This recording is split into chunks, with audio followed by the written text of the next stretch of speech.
गिरफ्तार करने गई थी, पर उन्होंने वो टाइम पे, आपने वीडियो देखा रहेगा जो लाइव आके गाली गलौज किया है उन्होंने, अब उन्होंने उसमें ही मेरी मम्मी को गाली दिया, उल्टा सीधा बोला है, जो भी मैं वर्ड तो यूज नहीं कर सकता, आप लोगों को पता है वो।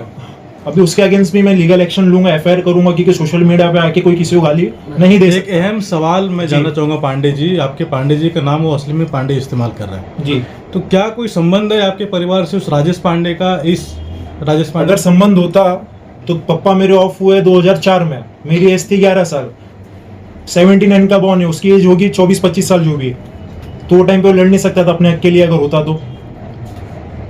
अब क्यों लड़ रहा है वो? कमाई धमाई कुछ नहीं है, उनके ओरिजिनल माँ का नाम है अनुष्या सखाराम कुंडले, जिनके साथ वो रहता है। एक अहम सवाल ये भी आप लोग उनसे पूछ सकते हो अगर जब पूछना चाहो, कि जो गोद, जिसको गोद में लिया जाता है उसको साथ में रखा जाता है कि सगे लड़कियों को साथ में रखते हैं? अगर वो बोलता है कि गोद लिया हुआ है, तो सगा लड़का रहता है पंप हाउस के पास रोड पे, और गोद लिया हुआ लड़का घर में रह रहा है।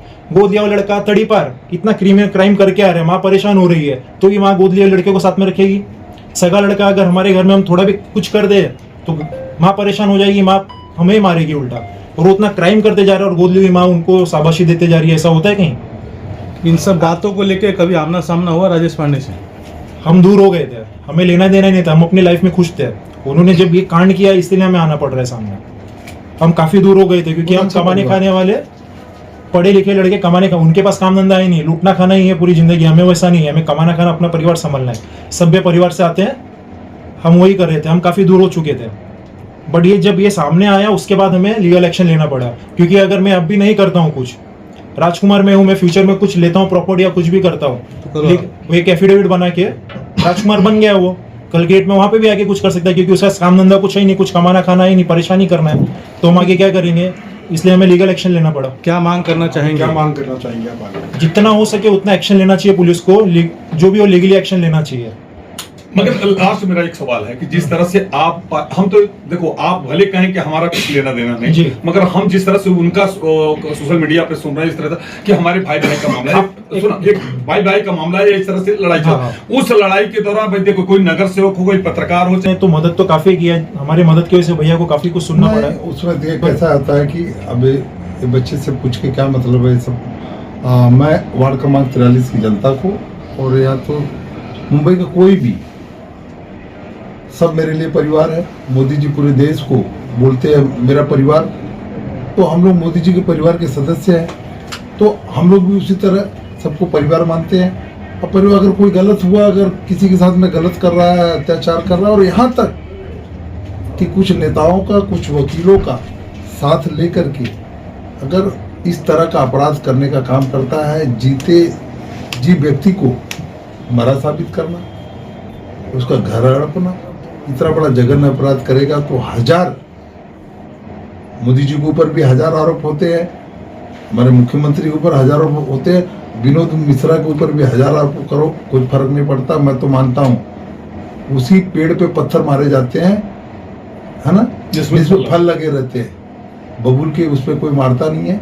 ठीक है, उनको करिए, वो अपना काम कर रहे हैं, उनके वो संस्कार गाली दे रहे हैं, ठीक है, हम तो खड़े रहेंगे, आज इनके साथ में खड़े हैं, और आखिरी दम तक, जब तक न्याय नहीं मिलेगा तब तक खड़े रहेंगे। अगर कल एक गैंग डकैतों की फिर डकैती करेगी कहीं पे, तो फिर वहां पे विनोद मिश्रा मिलेगा। हिंदोशी में एक राजेश पांडे का नाम चल ही रहा था, तब तक एक दूसरे राजकुमार पांडे और राजेश पांडे बीच में आ गए।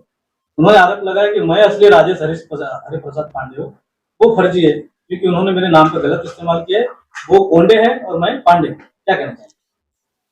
सबसे पहली बात तो मैं आपके चैनल का धन्यवाद करूंगा कि इस समय पर आप आए और प्रत्यक्ष रूप में आपने सच्चाई दुनिया के सामने लाने का जो काम किया है, उसके लिए समय नेशनल के संपादक और पूरी टीम को मैं धन्यवाद करूंगा। और रही बात राजेश हरिप्रसाद पांडे की, तो मैं एक शॉर्ट में बताऊंगा कि मेरा जो जन्म है वो मलाड गोविंद नगर हॉस्पिटल में हुआ है। 14/4/79 का मेरा बर्थ है। मेरा जो शिक्षण है, पढ़ाई है, वो मुंबई महानगर पालिका मराठी माध्यम में यहीं पे कुरार में हुआ है। और मेरा आगे का जो शिक्षण है वो मलाड वेस्ट के न्यूरा सेकेंडरी जो सरकारी स्कूल है उसमें हुआ है। और मुझे लगता है इतने सरकारी दस्तावेज होने के बाद अब कोई फर्जी राजकुमार पांडे खुद को अगर राजेश पांडे कहेगा, किसी के कहने पे कहेगा, और अगर किसी को कुछ नहीं मिलता, अगर मेरे पर वार करने के लिए कोई किसी के पास कुछ ब्रह्मास्त्र बचा नहीं है, तो ऐसा एक गोला, चम्मच का गोला, हम लोग बचपन में गोटी चम्मच खेलते थे ना, वैसे बकवास खेल इसके माध्यम से खेला गया। डरा हुआ नेता अपने आप को बचाने के लिए ये सब चीजें कर रहा है। मैं आपको बता दूं, मैंने आपके चैनल के माध्यम से सुना है कि 2000 मेरे पिताजी 2004 में एक्सपायर हुए, और मैं आपके चैनल के माध्यम से जाहिर करना चाहता हूं कि ये है 2003 का मेरे पिताजी का गिफ्ट डीड है।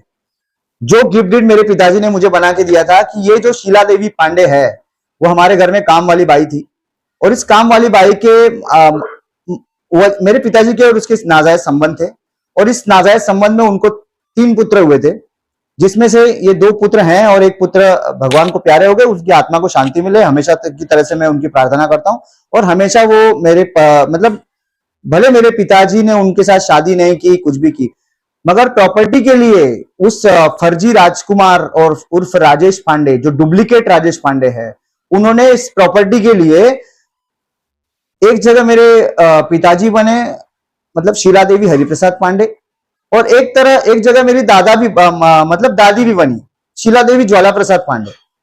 अब एक ही औरत मेरी दादी और मां कैसे बन सकती है? मैंने अभी नहीं, मैंने 2020 के एक पेपर में छपवाया था, मां बनी दादी, है ना। और मेरी लड़ाई 2004 से चल रही है विकासक ओमकार के साथ। 552 एनेक्चर आप देखोगे तो मेरे नाम पे बिल्डर पिछले कई वर्षों से चेक दे रहा है, रेंट दे रहा है। बीच में मुझे अपात्र कर दिया गया था, फिर से मैंने एसआरए की लड़ाई अनेक वर्षों से लड़के उस घर को मैंने पात्र किया है। ये मेरे पात्रता के पेपर है। रही बात एफिडेविट की, जैसे उन्होंने कहा कि हाँ वो मेरे पिताजी के पुत्र हैं, मैं आज भी एक्सेप्ट करता है कि वो मेरे पिताजी के पुत्र हैं। और रही बात बड़े होने के नाते मुझे उसको माफ करना चाहिए, उस नासमझ बच्चे को। वो मेरा बेटा मतलब पिताजी का बेटा है, कहीं ना कहीं वो मेरा ही खून है, मेरा भाई है। रही बात उसकी माता को गाली देना, मुझे कदाही ये नहीं अच्छा लगा कि मेरे मुंह से मेरे पिताजी की रखी हुई औरत को मैंने इसी तरीके से बोला। इसके लिए मैं आपके चैनल के माध्यम से, मुझे सच में बुरा लगा, मैं क्रोध में बोल दिया। इसके लिए कान पकड़ के सॉरी बोलता हूं। मैं एक महिला का अपमान मैं कभी नहीं कर सकता, और महिला का अपमान अगर मुझ पर हुआ है तो मैं कान पकड़ के सॉरी बोलता हूं, और जाहिर सॉरी बोलता हूं। मुझे ना अपनी गलती का एहसास होता है और मैं माफी मांगता हूं लोगों से, ये हमेशा होता रहा है। और ये फर्जी कौन है, असली कौन है, कुरार की जनता जानती है। मैं क्या करता हूँ कुरार के लिए, ये सारी चीजें जानती क्या जो ये बातें चल रही है इसके ऊपर क्या एक स्पष्टीकरण देना चाहेंगे कि मैं कोंडे हूँ या पांडे हूँ, हकीकत क्या है उसके ऊपर रोशनी डालें। मेरी माँ जिन्होंने मुझे जन्म दिया उनका नाम है गीता देवी है ना, हरिप्रसाद पांडे। जो मैं 8 साल का था, 8-9 साल का था लगभग, तब उनका देहांत हुआ जलने की वजह से। एक हमारे घर पे पेट्रोल छिड़क के या स्टोव का ब्लास्ट होने की वजह से वो जल गए थे, और मेरी माताजी का निधन हुआ था।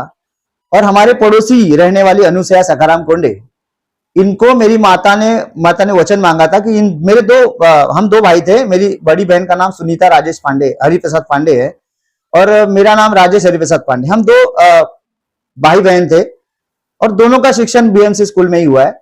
तो मेरी माँ जिन्होंने मुझे पाल पोस के इतना बड़ा किया, लोगों के सामने खड़ा किया, आज मुझे कोई नशा नहीं, मैं नशे के खिलाफ आंदोलन करता हूं। उनका एक बेटा भी है, नरेंद्र सखाराम कोंडे। अब उनके नाम पे एक एनेक्चर अलग से है, उनको भी विकासक की तरफ से घर मिलना बाकी है।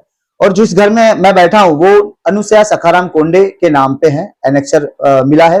2014-15 में इसका अलॉटमेंट हुआ, और मैं उनके घर में रहता हूं।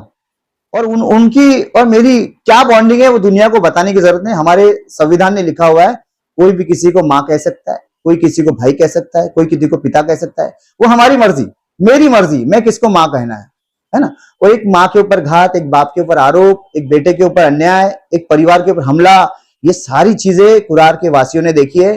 किसी को कुछ नहीं मिलता, हमेशा मुझ पर केस करना, आरोप लगाना, प्रत्यारोप करना। एक छोटी सी बात और बताऊंगा, रविसूदन गुप्ता, मैं नाम लेता हूं, मेरे मित्र थे, मेरे प्यारे दोस्त थे, हमारे पड़ोस में रहते थे यहीं पे।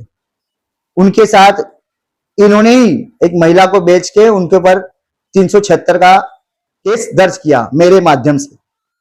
और उस व्यक्ति को मैं आज भी बार बार माफी मांग चुका हूं। रविसूदन गुप्ता, मैं तुम्हारी भी हाथ जोड़ के माफी मांगता हूं। मैं विनोद मिश्रा के कहने पे मैं तुम पर एफआईआर करना पुलिस स्टेशन गया था, और ये तुमको भी पता है भाई। मैं माफी मांगता हूं कान पकड़ के मीडिया के सामने, मेरे से बहुत बड़ी गलती हुई है। मैं विनोद मिश्रा के कहने पे गया, और इसके वजह से तुम्हारी वाइफ ने मुझ पर जो आरोप लगाया वो कोर्ट में चल रहा है, ये कोर्ट अधीन है, अभी तक कोई सिद्ध नहीं हुआ है। मगर मैं इतना ही कहना चाहूंगा, बार बार मैं 2017 में विनोद मिश्रा के साथ था, विनोद मिश्रा को जिताने में मेरी अहम भूमिका थी। आज वो मुझे नहीं जानता, मेरे परिवार को नहीं जानता, इसी घर में कई बार आ चुका है, पर कोई बात नहीं, जनता इसका जवाब 15 तारीख को देगी और सबको पता चल जाएगा असली कौन नकली कौन। गोलमाल है भाई, सब गोलमाल है, सबको जानते हैं। राजेश पांडे ओनली वन, राजेश पांडे आपके सामने है, आपके सामने रहेगा। जय हिंद, जय भारत, वंदे मातरम, भारत माता की जय, सत्य में देते, जय भीम, जय शिवराय।